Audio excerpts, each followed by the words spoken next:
Experts have expressed concern over South Africa's apparent move towards a monolinguistic educational system.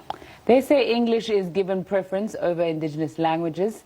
Linguists and other stakeholders have gathered in Cape Town for a symposium by the Human Sciences Research Council on language in higher education.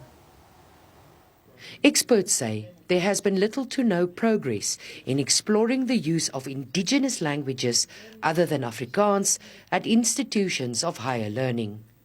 A number of institutions have opted for language policies geared towards education in English only.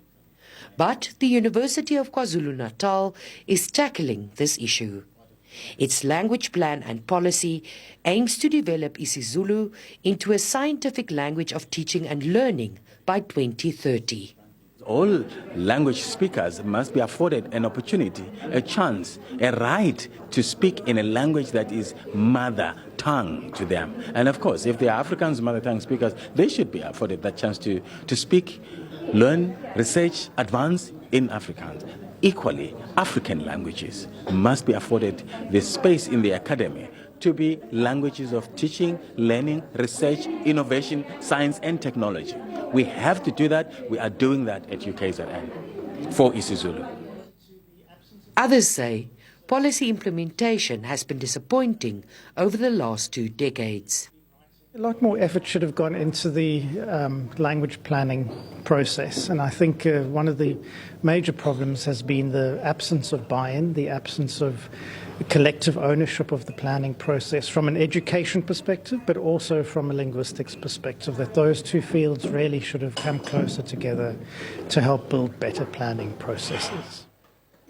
Balfour says the slide to monolingualism in teaching from primary to tertiary levels is not sustainable. We are facing tremendous issues in the country broadly and by extension our institutions, racial tensions, xenophobia, gender-based violence.